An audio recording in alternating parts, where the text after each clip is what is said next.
Geoffrey Holder has really, within the last few years, he's been another person who's really helped.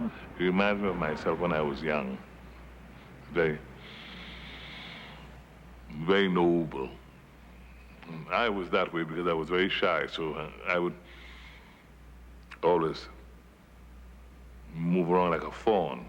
That's very flattering to me because, I mean, seeing him move, even now, it's like, he just knows, you know, he'll, just the slight movement of the head, you know, he'll just, and it's like, that's it.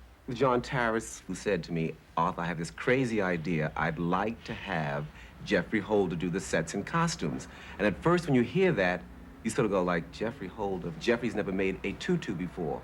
But then when you think of the company and what John would like to do with the ballet, it all makes sense. Because Geoffrey's costumes and his sense of color lends itself to fantasy. I'm trying to create enchantment.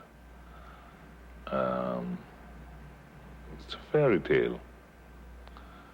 And Chagall has his vision, I have mine. Leon Basque has his, Cocteau has his.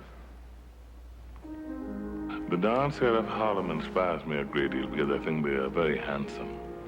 They're physically one of the most beautiful dance companies I have seen.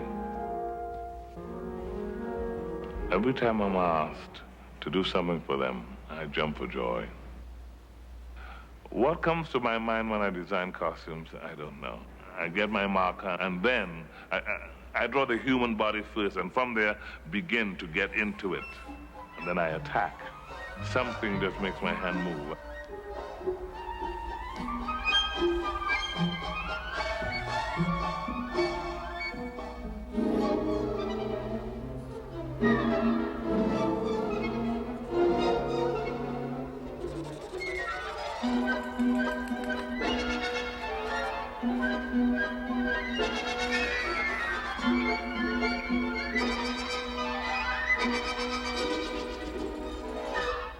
I work it, I work it, I work it, I work it, I work it in my head.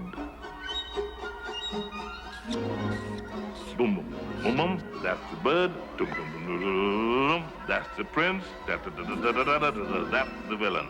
It's like a painting, you know, when you finish your painting, you never know what the result is going to be. It makes me very nervous to know that I'll be dancing a role that many other great ballerinas in the history of dance have danced. 1, 2. How can I describe Stephanie? Stephanie is...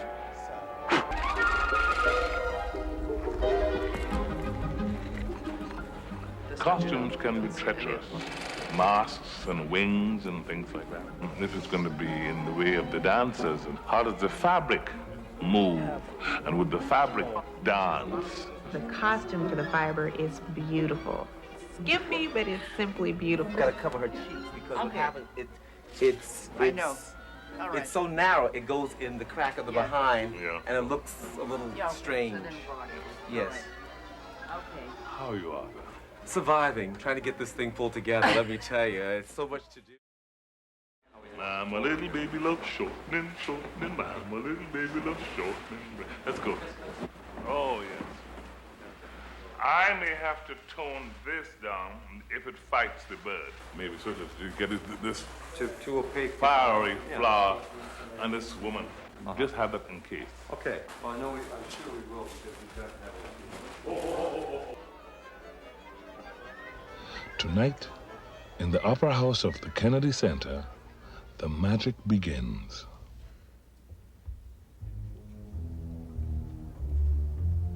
In a dark, enchanted forest, a handsome prince loses his way.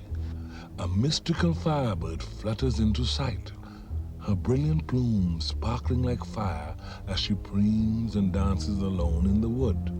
Dazzled by her beauty, the prince captures her. The frightened bird struggles to escape, realizing that such beauty can never be possessed.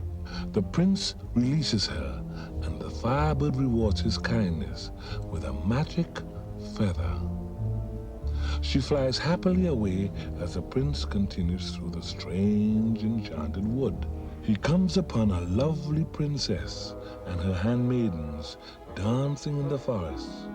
The prince and the princess fall in love despite the maiden's warnings.